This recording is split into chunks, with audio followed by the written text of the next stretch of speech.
We sell gift shop, a place you can rely on. You call on us and we'll deliver. Thank you.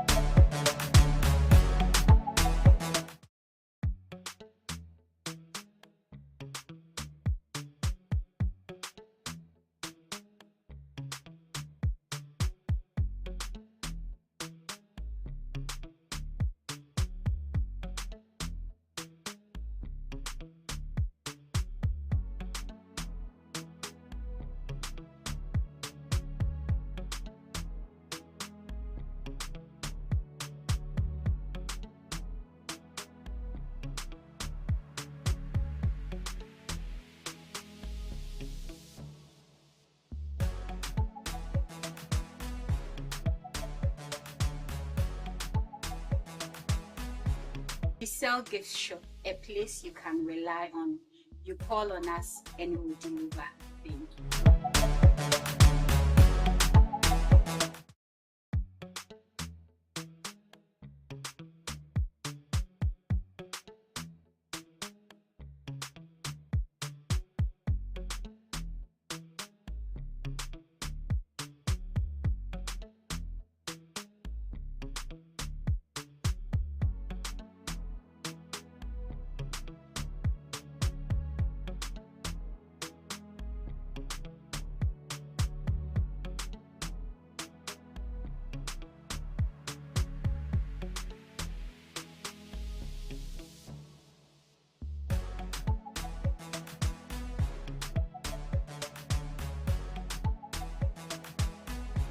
We sell gift shop, a place you can rely on. You call on us and we'll deliver. Thank you.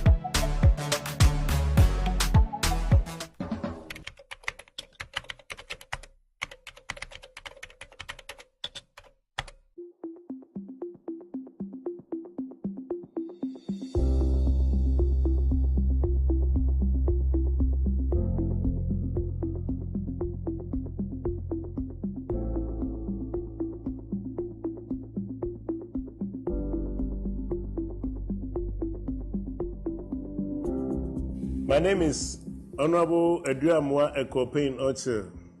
Central Regional Minister, and I welcome you to Central Region Expo Tourism and Investment Fair, dubbed Central Expo 2025, which takes place at Adisada College Park, Cape Coast, from August 22 to August 30, 2025. Our region is known for tourism, education, and agro-business, and we are excited to showcase our achievements and opportunities here at Central Expo 2025. Over the years, the Expo has created opportunity for many small and medium-scale enterprises to showcase their goods and services to the outside world. In many cases, exhibitors have come from almost all corners of Ghana and outside Ghana and have maximized their sales and revenues. This Expo is a fantastic platform for us to connect with businesses, investors, and entrepreneurs from around the world. It is a chance for us to learn from each other and explore new opportunities. I invite you all to explore our region's exhibits and products, meet our entrepreneurs and innovators, and discover the many opportunities Central Region has to offer. We look forward to working with you and building a higher future together. For more inquiries, please call the Secretariat 0246 48 8830. Thank you and welcome to Central Expo 2025.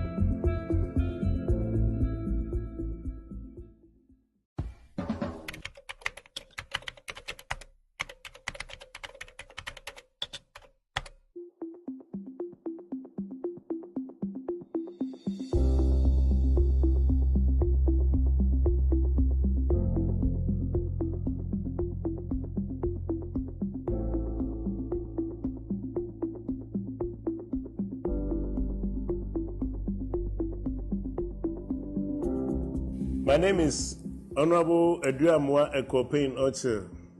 Central Regional Minister,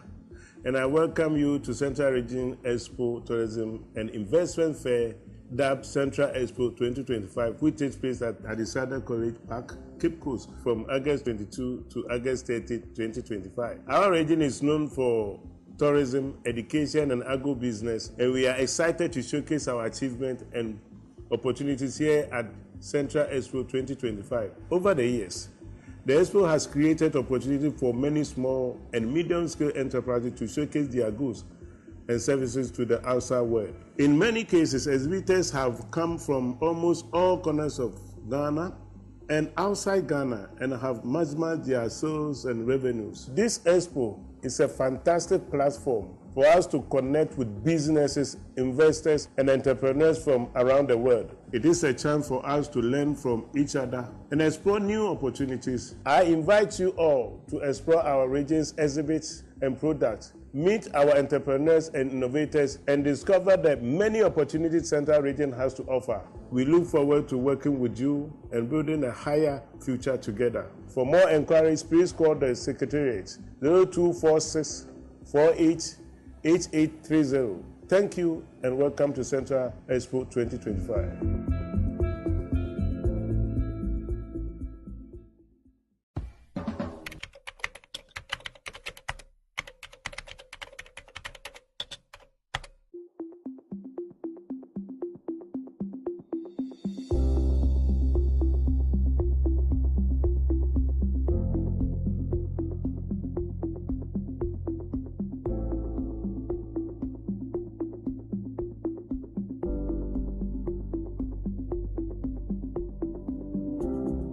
My name is Honorable Eduamwa Ekopain Oche, Central Regional Minister, and I welcome you to Central Region Expo Tourism and Investment Fair, dubbed Central Expo 2025, which takes place at Adisada College Park, Cape Coast, from August 22 to August 30, 2025. Our region is known for tourism, education, and agro-business, and we are excited to showcase our achievements and opportunities here at Central Expo 2025. Over the years, the Expo has created opportunity for many small and medium-scale enterprises to showcase their goods and services to the outside world. In many cases, exhibitors have come from almost all corners of Ghana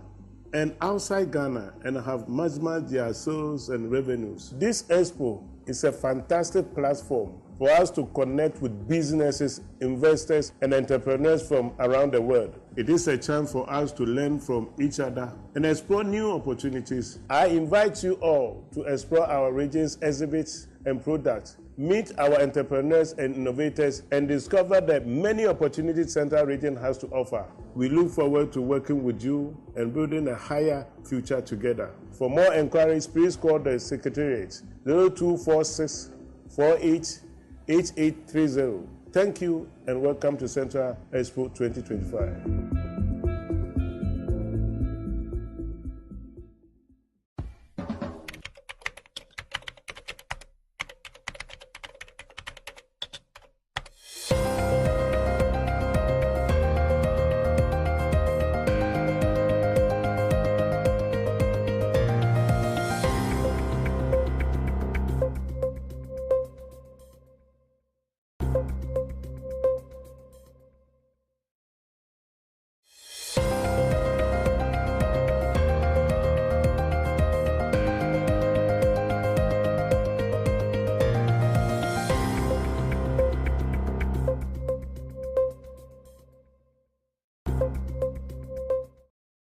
Welcome back to Coastal Television.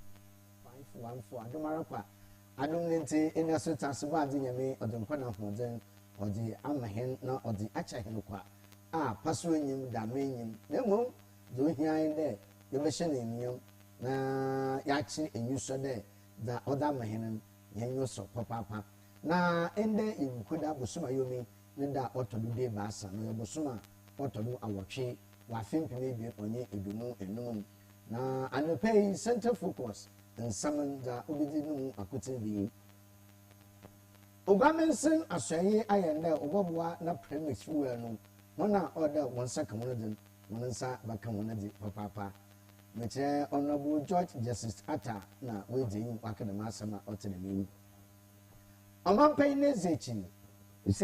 Her Excellency Oye Professor Nana Opoku Ajiman na so that to go achirem de ebi ben yan amanye sama yeyen embrasa o de yekan no sande ebi gina bibia otoba wo oye finfi mantoma nsam kwa ne bi orokodo yenyimpa de social media nkofa wɔde wɔn kasɛe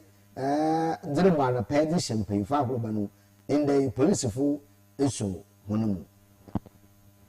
ihe na nsɛm bi a ɔka na bere modere bɔso mo ho yi ɛbɛfa nketikeku asɔreba kofi esum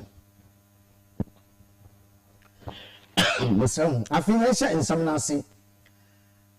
abankachi panyin a ɔhwɛ Ogwamensendu Honorable George Justice Atta ɔyɛ mpanyinfo na premise ne mu mpanyinfo a wɔda afifi manto maha ano ayɛkɔ na wakɔ asetena nan dɛ wɔte unayimnyam boboa na ejanu enanom afarefo da wɔde kɔpa ɔyeye no wɔbɛgyina do na wɔtum waboa ho na ɔnkaba na dɛ de bɛyina no afarefo no wɔhia dede na ta abana nkasa ho debi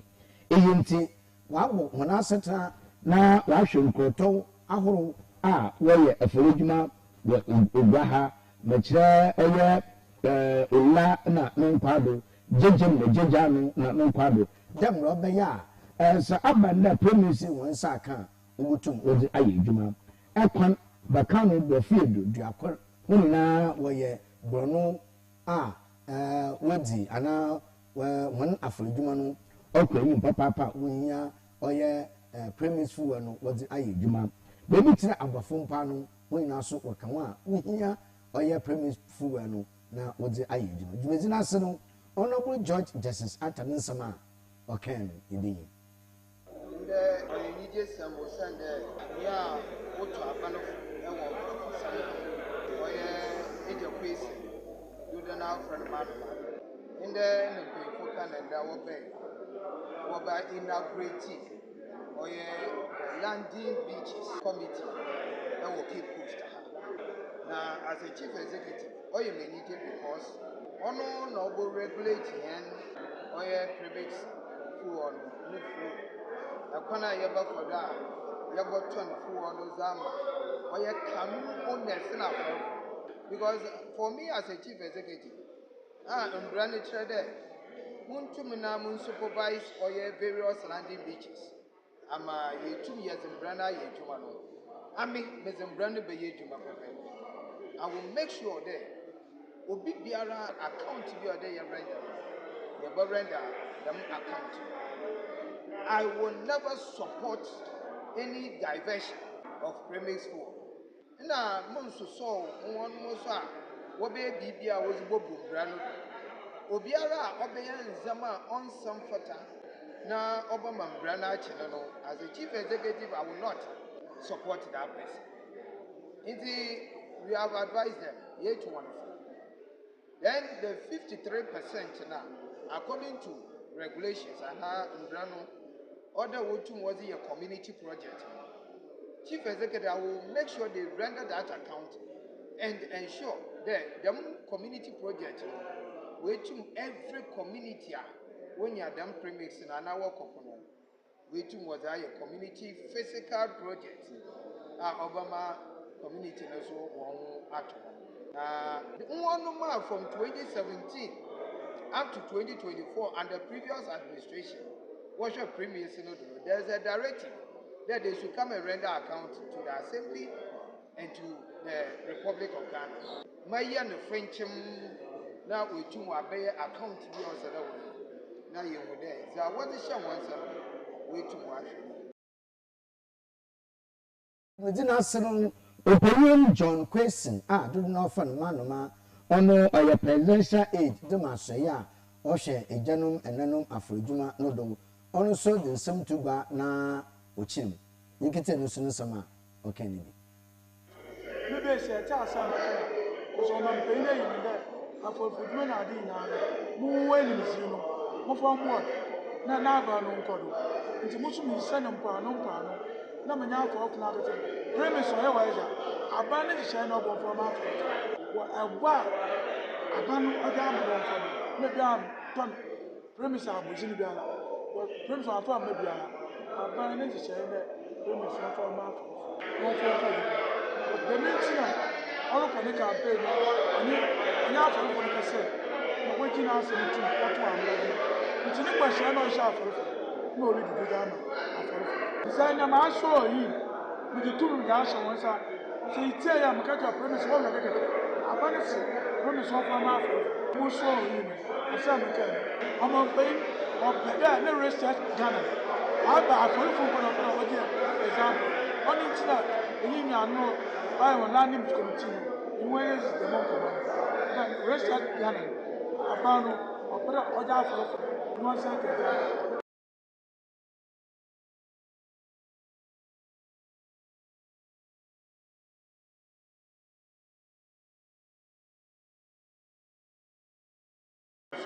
Maybe say tell some because on the pain in there I for footman are in more well in zero more from what na ba no nkodo nti musu mi send mpa no na manya for up na get premise o wa ja aba na ji no bo for ma wa agwa aba no oja mo for na bia ton premise aboji ni bia wa premise afa ma bia aba na ji na premise for ma for the meeting, all of the campaign, and you have to look at the same. But what you know, say to what one, it's a question on sharp. No, we do that. Design a master with the two gas on one side. So you tell them, catch your premise, all the day. I want to see premise of my mouth. Who's so you? I said, I'm on pain or better, no research Ghana. I buy for you from one of the example. On the internet, you know. I will learn him to continue. Where is the monk? Then research Ghana. I found or put up order for 1 second. Yanko nsam no Professor Jenana Opoku Ajiman ono oye Ghana omampai nezechi na odinsem bi atuba wo ebibiri men na empayfu we behia wo oye amanyesem meche Africa Political Summit 2025 dumedina sen ena Professor Jenana Opoku Ajiman Ghana omampai nezechi odinsem atuba cheme de ebibiri maha yene amanyesem ayeye no akakakra usande dodo nara wadi amanyeku enyim no wona adwene ya wonde dama waya amanyesem na wodo soma wankasa wono anampofo na wodo wosom debi amanyesem ne ye na mpanyinzi wo oye amanye no wodo som ade sindren monala wo omane mun ne munye de wodo som wankasa wono ho enti maami da to go wase bibi no mpanyfu ina de ebrasa o da kwana wafado wodi amanyesem wo bibi mu yesese nenyi santere meda ono ba wo bibi ma na papa usane mpanyfu a wo bedi ebibi na nyina no oda wo yempanyfu wo do som man na munye mpanyfu do so wankasa wono na akaba nde za oda adesido mu yen debi na ngo yimanyiwa na mu omman kuti mo do da na debi na woso debi nye dem na oti yenkoye nsem a okodo wo Africa Political Summit na se wanada. Excellencies, distinguished guests from across the continent, from around the world, guided by our theme, from politics to prosperity, strengthening inter-party collaboration for Africa's development and economic transformation, we gather not merely to discuss, but to chart a shared course for political parties as custodians of vision, custodians of the continent's stability, and custodians of the continent's progress. My name is Anita Erskine. Mesdames et messieurs, je me présente Anita Erskine. Aujourd'hui, c'est un appel à aligner le leadership politique sur les aspirations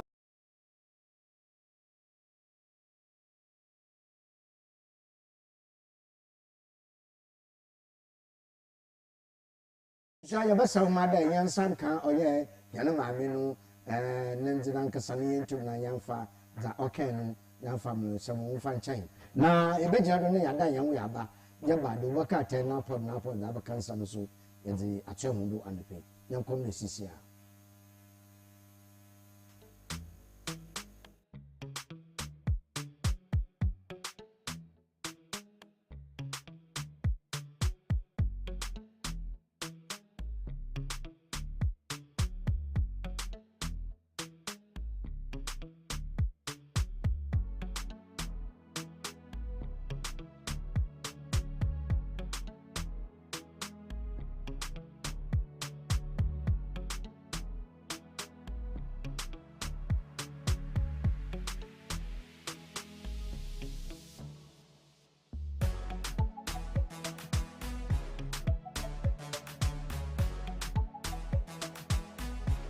sell gift shop, a place you can rely on. You call on us and we will deliver. Thank you.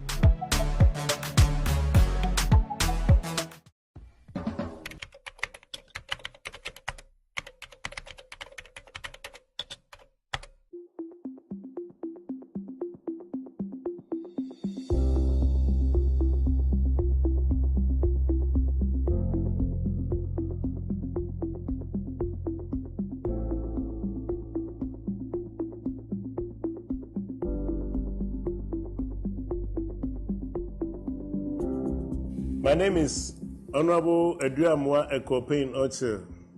Central Regional Minister, and I welcome you to Central Region Expo Tourism and Investment Fair, dubbed Central Expo 2025, which takes place at Hadisada College Park, Cape Coast, from August 22 to August 30, 2025. Our region is known for tourism, education, and agro-business, and we are excited to showcase our achievement and opportunities here at Central Expo 2025. Over the years, the Expo has created opportunity for many small and medium-scale enterprises to showcase their goods and services to the outside world. In many cases, exhibitors have come from almost all corners of Ghana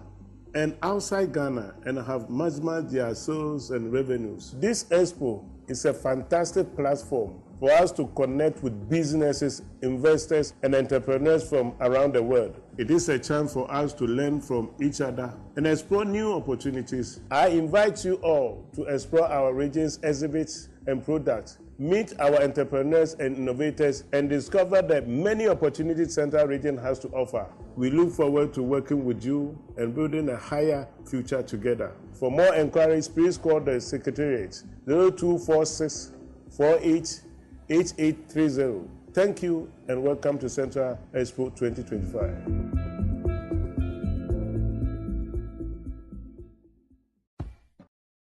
Ebusham Wakaba Mwatana says about Costa Television, no get 514. The Mara no go TV do channel 54. Other the guitar was Sakari Nari channel 22 in Sekoha. And I will be doing watch and come on. Live, no YouTube live. Into the Yobiano, Yanyo, Bache, a like na Ashe, na a like Nessia, who commented on about the location, and I come. Na so baby which want to in Chesonko Uncle Oye Madam Angela Awo Oye Edna and Penny Madam Angela in Chesonko uncommon. When I watch him if you commend the Kisi no so in Chesonko common and na bantuma and a home so papa de getano and the home so ase the Mara Takradi Kusimintim if you kuma and on you could do crew. Number 9, number 9, Papa, no, in you, Adante State. I would have in chess and concom, and a master of Papa, woman, Papa. Now, every year to the work at Tabacansa, Napo, and I had the bosom home. Now, said Napo, the bosom home. No, yet the Okuko, no, yet the chassis. Or ye daily graphic, and na yadrishas. No, John Dramani Mahama, friend Quinja Otto, a bassa, no feigning the Abotuga, na daily graphic, watch in there. I don't know, if it all be Gano man pain or what for Truby, na for Tra or Bobonu, what the for Trono, na what I shade. You know, paying far now. Where can you Juma or Man Ghana a name and original Ghana name? Now, what's a Hunejuma Abbey, you know. What do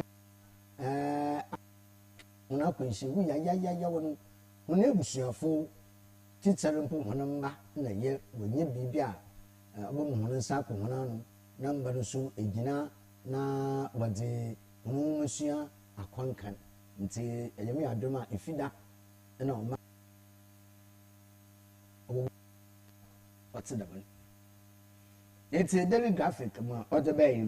na daily graphic na yin wona o da sem bi aboto a ebusua o de menu bi ni ya ye ba be na ye hwe mu de in the Ghana You're sick, and no cabin pa. Na aya na ehwe fi hu de baby a awufa hu di okwa no kudu eho so na ebi ne di osha so ho ebe nti na America dam daily graphic the cat abade 9 radio stations no we close it down abada we bumbra oda oye national communication wono tucheno we buno na bibi se na abade nti we bu da mbando osande wa makwana madza onsam fata de waka na radio no do waye na radio no do wa makwan ma worry nti do boka te daily graphic odi da mon asam no odi aba no na mepede yina no yedi hu nkomo na ye hwede anagye biara se yin ye fira ewuhye ye kan yawo sinibia owo ebibiri ma ha ana ebibiri me nyina no ye wade bi wo a oka hen pa Rwanda, yes, Rwanda in the movie no another from no sometimes in April kwa umoku baba bande nyim pem mo hwe won kwan na no ofi oye radio station radio presenter ne ma sam yes radio presenter ne sam so won share movie ote na na anane pe mo recommend na mo ko na ko hwe de mu asem ko no when akaba nda Rwanda kru no man wachiche anamana wala pre ubejina won na ada ebusia Ghana ya ata da maze no nti onye papa da mpanyifo do won nesi phone na sama dam nyaya dam radio stations wo ye no a wato no onyi nyere wato odo close down kra no chinya forever na ni bisu da kosusu ama maybe ono rokodo a ni yehu da mpa da mazi onye ya oman Ghana kemem ke bebebe ye du no nyere ye sahechi no nyere sahechi no nya da ma no ta chere o da ma sabu ta fa cho man mpanyfo nyim oman so mpanyfo na yentete mpanyina wo jahe man de ahinimi yensu yenye kwan wa Ghana ha na de yensu yenye kwan watasefa asase ugu bia wudisu amanda na de yin panyina adue yes yin panyina adue na panyin yan na so oye binidin panyin oye na oye binidin hweda asama to na hwehwe bi mu weke gya wo maka pachaw na echima ne nye biara eho na mu na mpa yin panyina adue ne panyin yan na so obionti na ode yeto manum yes freedom without man na ye pe bia ibutumi yaye na mmom hwede ma wo freedom bi odunu eho ne bi su ne do asase ntemfo wodi mfe tete bi ne nado ana mfa wodi mfa ha obi o edan ye na yete omanum ma awehosam atwe hena wuje da ma hwehosam no do kekansam mo bande o mampan po wudugu ne yimase ebe Ghana ebe yai ebe National Communication Authority wona djuma waye no de nokwani anepe osyenyi na eba kan fa mo hunde yimpo da no mu nkwechi no bia mfanye fosusu ama next time adomdom ne nyiskene gbe radio station who the quality of presenters are all there for one and the quality of personnel are all there for me juma ni bia no wo osorara no bi microphone ama tebi entertain him di no wahe entertain no wahe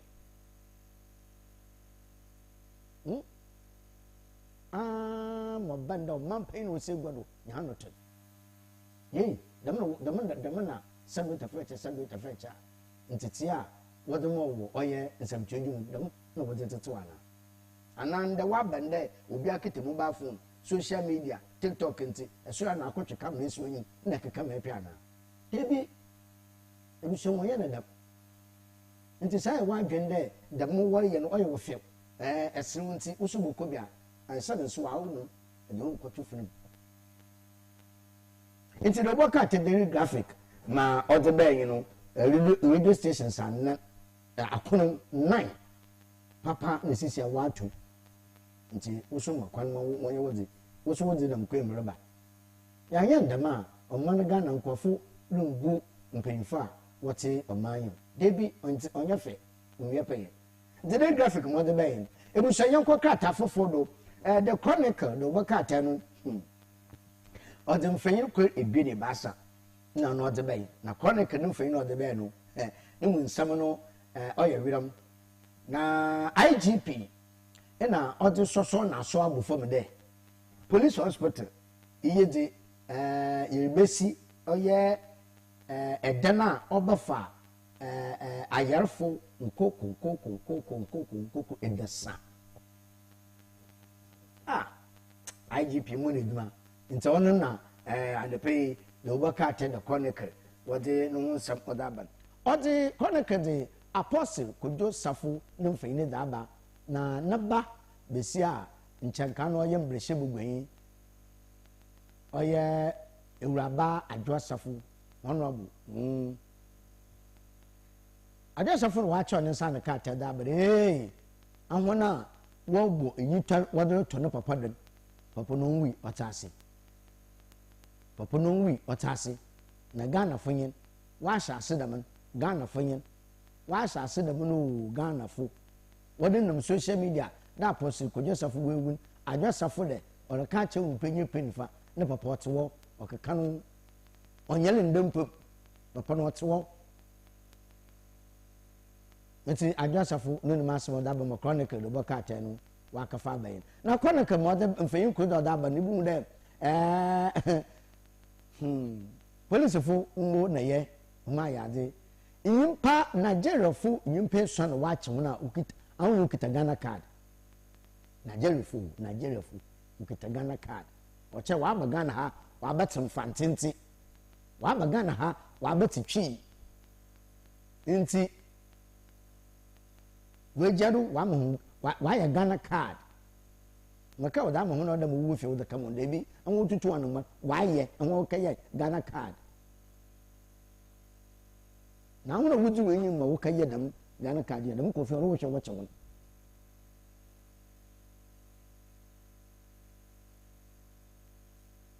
wona wuju wenyi usan ne sabi wo tafa che ansa na dam ya ba o da bi o witness dampa eti ne mi fi ha anadam busuyin nta wona wo ye dam witness ni na so bi aye witness so da na no ye beda mpanyimfa ase nta busuya da chronicle do wakata na no pay nsama ibasa ono odoto no front page ono na no pay ye kan wasam no the Accra Lens the wakata ne di oye mbre shebogom chami payin honorable Speaker of Parliament Kings for Sumani Babin ne ode no fanyin da boto ode oye minority leader na majority hone bi nya won fanyin ode ato nti osa ayarga na fanyin marken won na wa salute oye answered editors usande nsam ya all kodo no ode won na wugina na wahwema ndama okodi ye pa na chami payin oya wambre shebugom no ono osi damo ayahusam nsi no wase sanwu nyina ewuzi amensew de ewu na yeso de bi asem wa kana mreso so wase sanwu nyina eyi kire de asema anada nyana maame jena no pokwa admo professor vice president kakano Africa Political Summit nas nokora de bibilman ode yesesa yene amanya sama yeye no ode yesesa ntinu ode ahen ahona wudi yim no ode wo serve sinda wo be serve won nti ono na mbrese bugum chia America o se da asem osi we chenya hu nyina o san na se ono so na oto na ebe na ade na odoro ko sempu woro ko no obia fa sika sha no o mu kwa mo hwe de ninya ntare kwa na ebie mo hwe de mebusen bi hia mo honti na mi hia busen bi nti mo fa baye 10,000 mi hia mo kwa da mebusen bi ya mi huna mi hia no ho o ayankofo ho nti mo ti bia de mi hu ayankofo nti mo fa baye 1,000 mi hia mo kwa ayankofo na no da mo o NDC grateful fu baba nti mo ti bia redu a eja yetum na ya mo bibi kakra nti eja mo nkɔhwɛ ma account m we kegyina ba ho wa draw sika kakra pe we be fi na account m o da hyɛ no kutukum de mi sika no ɔwɔ he nti machia me panyin wɔ mbrɛhyɛ bogom ɔyɛ speaker of parliament case for so ma no babe na asɛm ɔleka no ɔne yɛ no ɔsɛ asɛm no osi no asesa ho nyinaa sisi obia ne ho aba no ho de dɛ yɛmfa hwɛ amma na yɛmfa hwɛ so mfa nkɔ nti sɛ nyame ayɛ wadom na wɔde wadi panyin a ɔdɛ hwɛ wabrabɔ yɛ sɛ nyame ayɛ wadom na wɔde wadi ba no sɛ nyame ayɛ wadom na abɛyɛ mbrɛhyɛ bogonya a ɔdɛ hwɛ wabrabɔ yɛ na ehunu da mpa wiade no ɔyɛ obi da na hene de yɛbɛɛ dɛ yɛrebɔso yɛrebɔso no wo wɔso yɛ yɛrebɔso no ɔman Ghana nyɛ Ghana na ɔbɔso yɛ osane yɛbɔto da Ghana wɔ nti yɛreso ɔman Ghana renso yɛ nti kyame panyin n'asɛm a ɔde ato gua ɔno na de ɔbɛka atae the Accra lens wakafa bama de pay yɛdi ho nkɔmmɔ yɛnkɔ krataa foforɔ do Daily Statesman de ɔbɛka atae no so ɔde mfanyin kɔr ebien na ebaasa anan no hyɛ hɔ no so ɔde aba na ɛkora ɔdem tuku ɔne yɛ NDC amanyoku wɔne gomitena yi Johnson Asiedu Nkatia do na fa Jana Mosquito ɔno na ɔse ɔleda NPP fase ɔda NPP fase for wɔne decision we take the one call ɔyɛ Tamale Central na by election for one question Jana Mosquito ɔyɛ Johnson Asiedu Nkatia chairman chairman general ɔno na ɔda NPP fase dɛ ɔde wase pa wo mu na wayɛ na ɔyɛ de manche nguasa bokɔ aka gene hɔ nti ɔda wase papa usane nguasa che se NPP fo contest pɛ wogye nguase butubutubutu wɔ ɔyɛ Tamale Central nti oye pa de wo hu de oye na wayɛ de oye so nti ɔda wase ɔwɔ kɔbɛgye Japan ɔyɛ NPP flag bearer racing ujenu den na ɔse no by election nti ɔno so we susu dama ɔyɛ NPP amanyeku na nasna yebomu dɛ ɔyɛ ɔdɛ studio setup bi ina studio setup ina no fayin ɔda hɔ na no ɔse 3 wuntumi radio station na watumi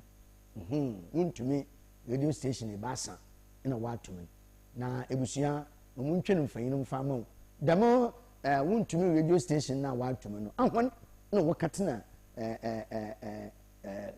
presenters na wakatena station no do na wɔhyɛ ase wɔwɔ mampan na alapai wɔhyɛ mpanyin fa ho ba asɛm esi ma yɛ wɔsɛm a ɔtena ma abɔmɔ Ghana nyinaa Ghana nyinaa ewutu Ghana nyinaa ewutu kokoe ebi mun kuma esi Ghana ma nyinaa yɛne wura ahoa hun wakatena radio station no wakeka mo wɔpɛ ahyehyɛ mampan na wo ba ahyehyɛ mpanyin fa ho ba dɛ na taa jama sabita fata wutin po ye dwuma dɛ na me gyina bi wɔtene moko ebusua nti sɛ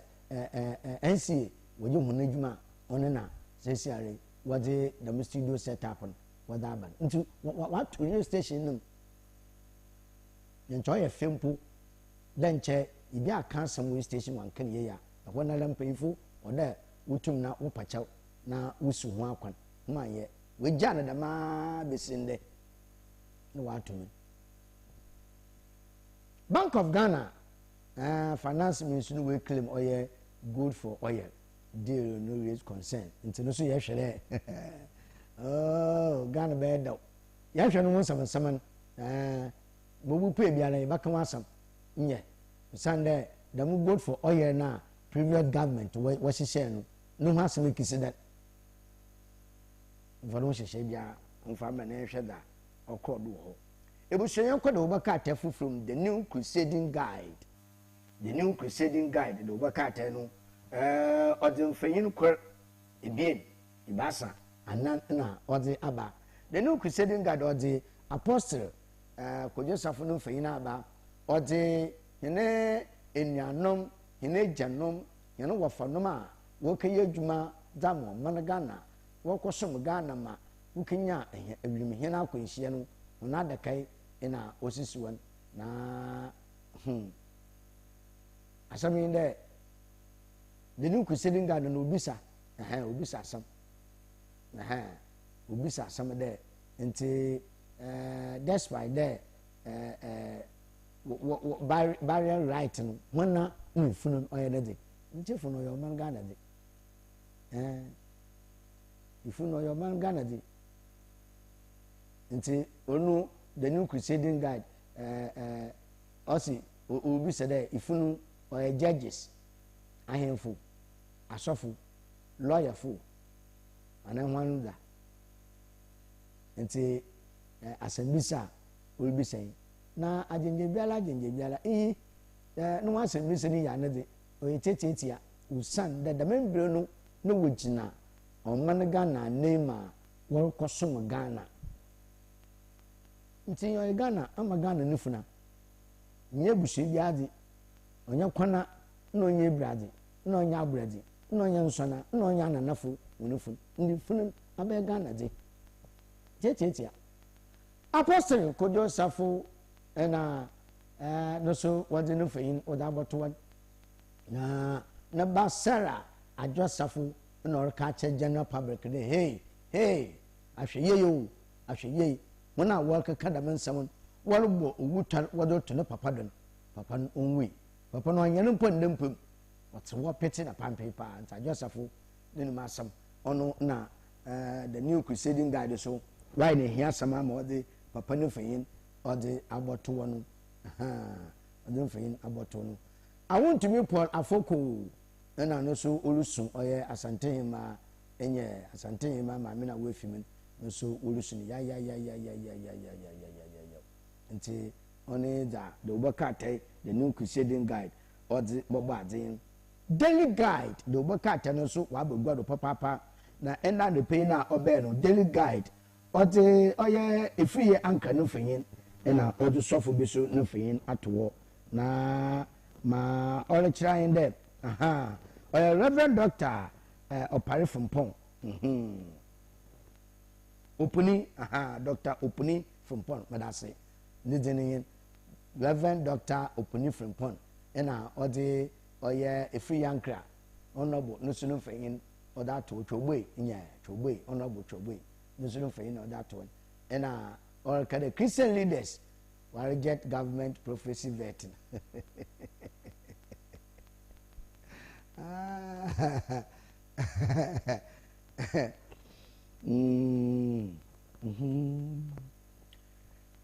Ebusafu so bakaya dani brasem ni sie no oye ene janom yane wafanom yane nuanom yane ministers a worko obuase ma ukiye yunjuma akwansie mfayin bi video bi ababa no na video no ncheme de nhuni sofu no nye de mi chire no okai de plane be nya akwansia na aide de plane ofinkran orko kumase ana de ofi kumase orko nkran nti mo ti biara no akwansia ote na mo obesi na ono na yedidi mara asemi si ma na wodi videos na baba no chere wo kan pu do wa chere nti owu afi yankra oye twogbe obaka de so de mo na ote da na no obi ye da ma sofo ne de Sencha do no munye de mi chena amra na aba no yam hwehwem na wonye mutu de sesa no hwe de obutu wa ye ho bibi do ya kwan paibo na sa yankopon da o ka no na yetu no mo na ye ya be de ye ya ena no pay oye Reverend Doctor uponi from pon oda botu gbere wa reject them oye vet no mem nyame yusadu no from there no nyenye bra ne ntoto wa ida be de bana kadai nti be de bana wa do ma so na be de as there ebi awonyanku nti de wa ni hu de yukun na de from a nti de vet na to dem bobo ye nti asafo wa reject oye de vet na what's the mama ono deriga de wakate or the Abakan one no ebusia the custodian the wakate so abugado na custodian mo or the bay there Dr. Alhaji Muduba Mian Mama Sado na or the Ibin Yabum all the MPP organizers pick up Baumia's nomination yeah it's in NPP one organizers ni na wakapik oya Dr. Alhaji Mahmoud Baumia ni nomination forms nti one no na oda manpen no fe na to na ga no manpen de obobo foto bi dama enim penfo awatwa wo hwere won nko no na oda aboa ma education nwumesua aya won mafama ne de ama mbiribi ndu na mafama mbada de nche ejana ba nchoro hwehon na ebusu da masemi so asemi akwatwa ya ba pay from me chede Muhammad Alhaj okay dey one honorable ohwenyin panko 47 medical school yes car student nkoko 47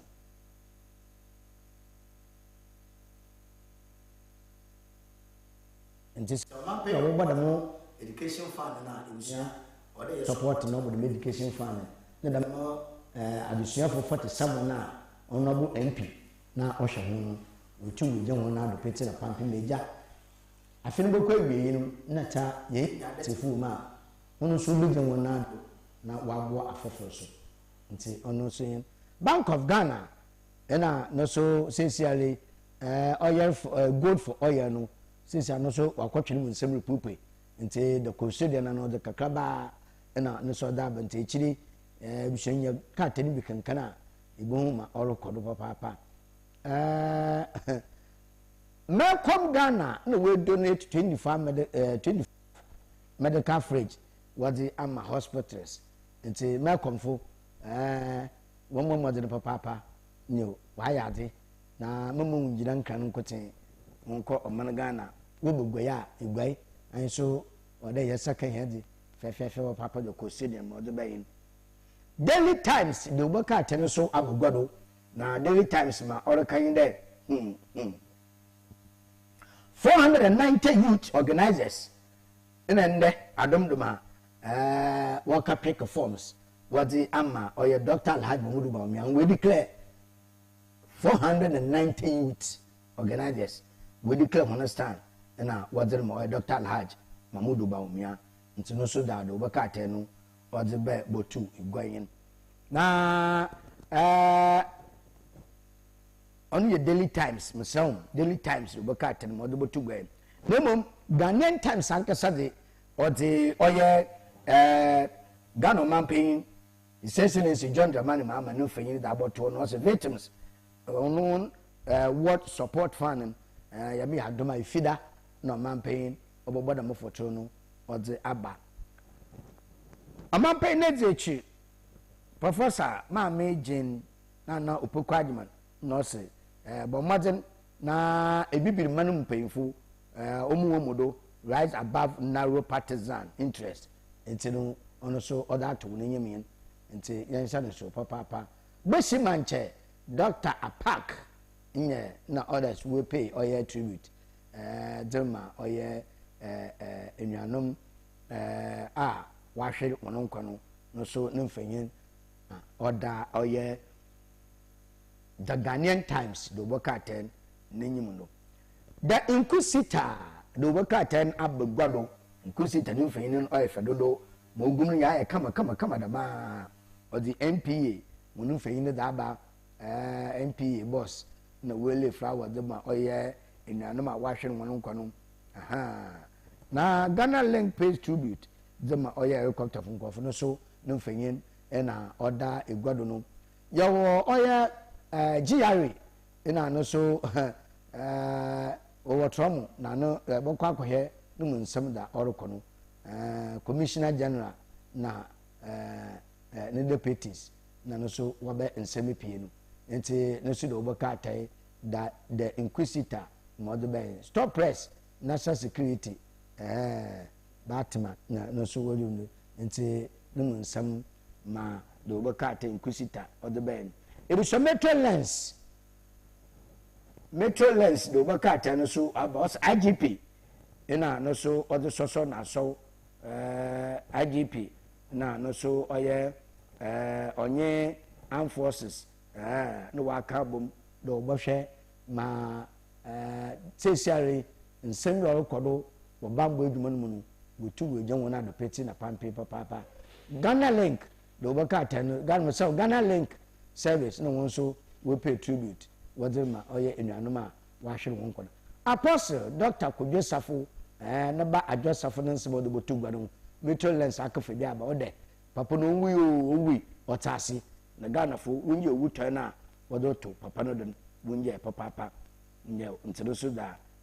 odo botu gwado the informer do bokate no ode no so ode oye omampe nfein odaba na ode uraba fefefe enyo BCM no so nfein ode aba aboto na NPP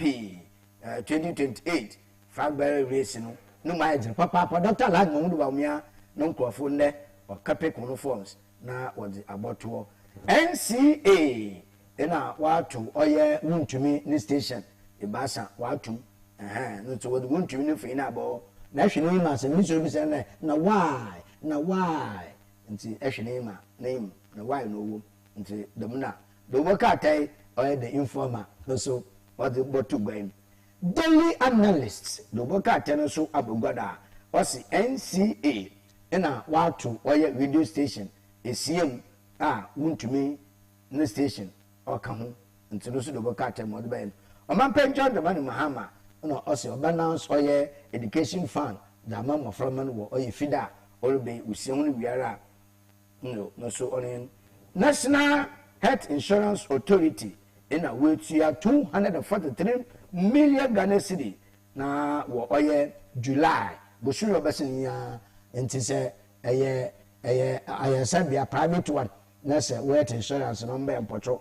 ko hwechi kon we check out do bokata no oda bari we check out nti ko hwe bibia wo sabaka a wosika the new center do bokata no so abogado na new center no mo chemi de Ghana Link onso wode mone ayudi na mone awira cheche what aba President Mahama announce oye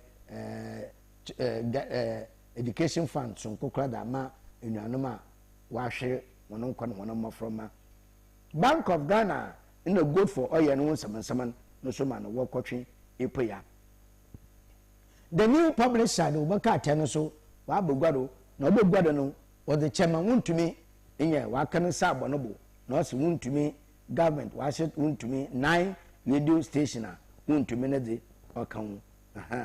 na so the new publisher na so o say NDC obo contest oye akotia by election na obo kwadon so so da do baka tai o the ben the delegates do baka tai no so o the oye helicopter na okiya akohia no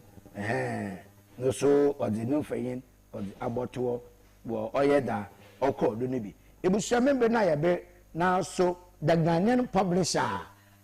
publisher wa bogodo MP no wa blast OAGFA when term extension fa sababo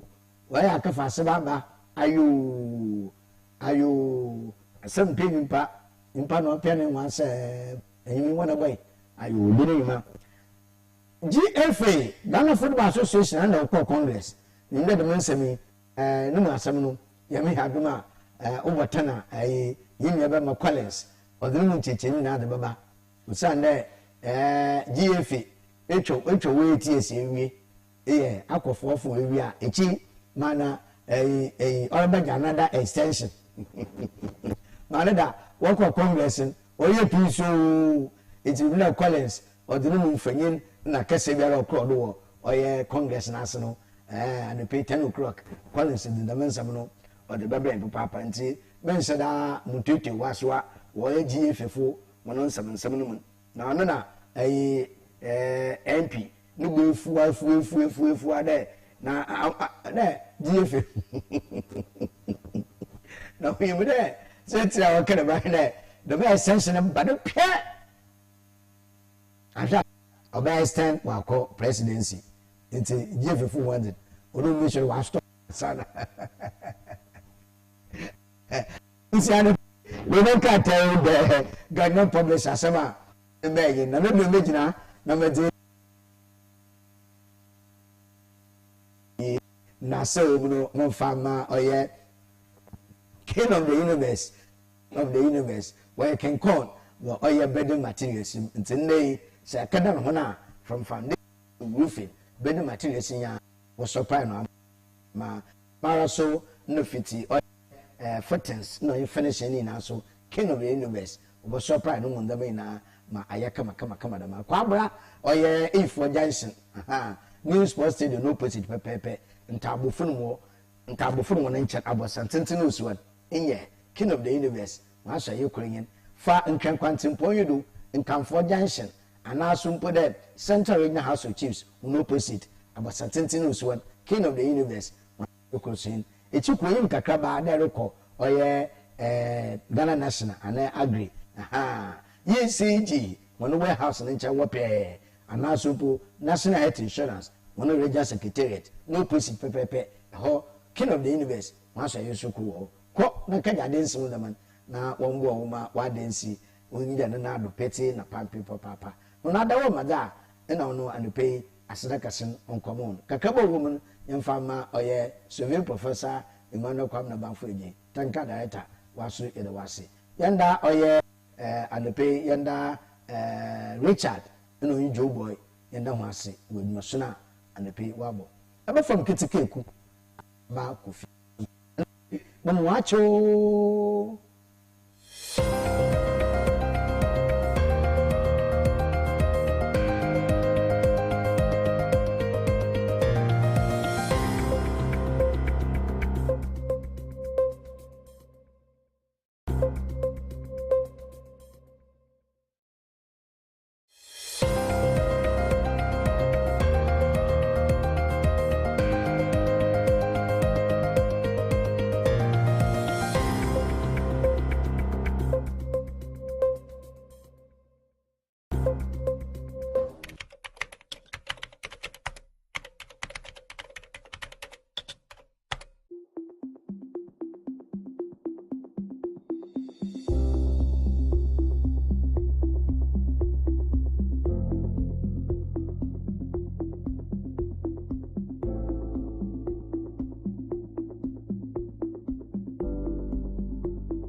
My name is Honorable Eduamwa Ekopain Oche,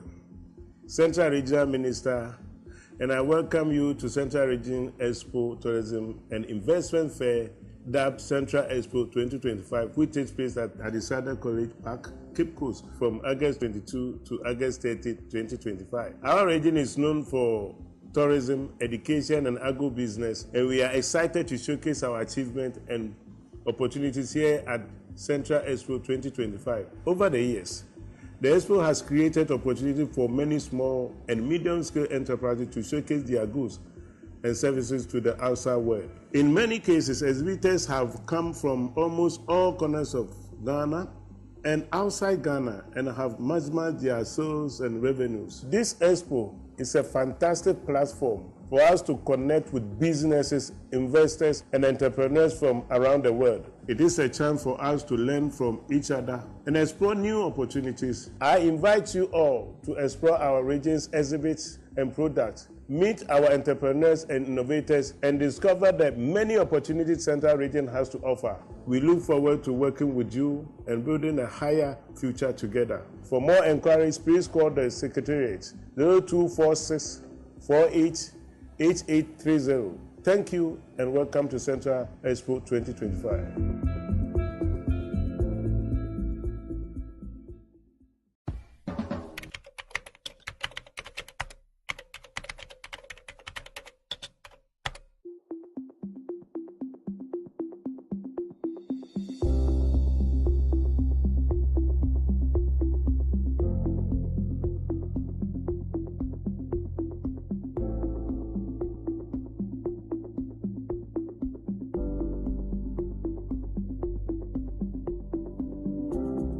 My name is Honorable Eduamwa Ekopein Oche, Central Regional Minister, and I welcome you to Central Region Expo Tourism and Investment Fair, dubbed Central Expo 2025, which takes place at Hadisada College Park, Cape Coast, from August 22 to August 30, 2025. Our region is known for tourism, education, and agro-business, and we are excited to showcase our achievements and opportunities here at Central Expo 2025. Over the years, the Expo has created opportunity for many small and medium-scale enterprises to showcase their goods and services to the outside world. In many cases, exhibitors have come from almost all corners of Ghana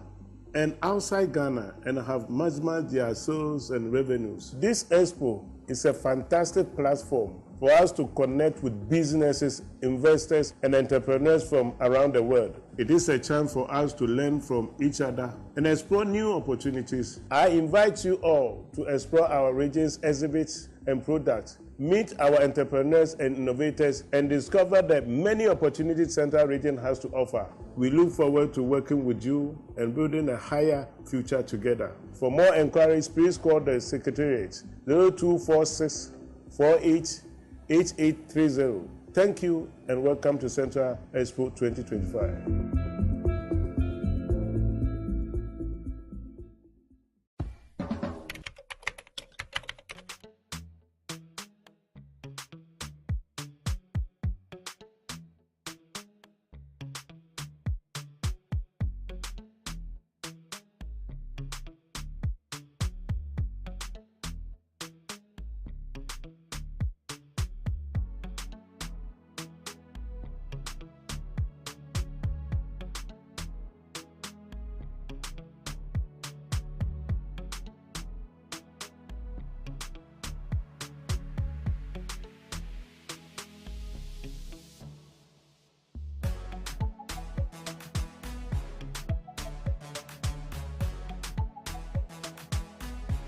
We sell gift shop, a place you can rely on. You call on us and we'll deliver. Thank you.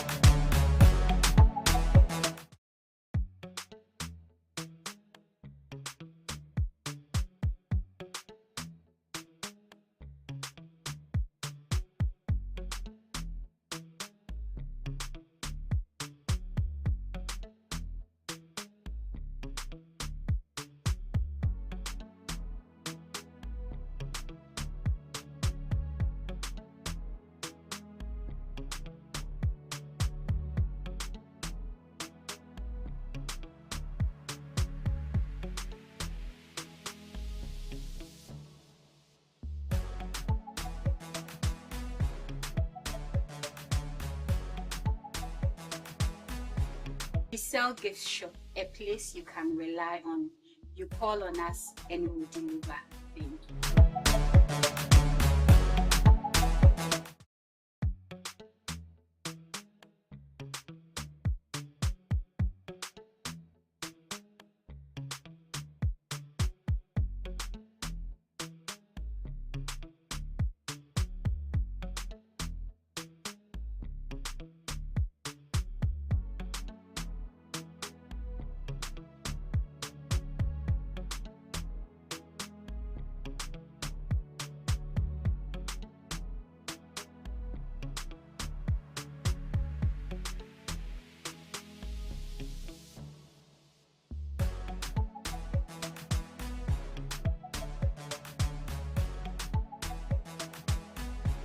We sell gift shop, a place you can rely on. You call on us and we'll deliver. Thank you.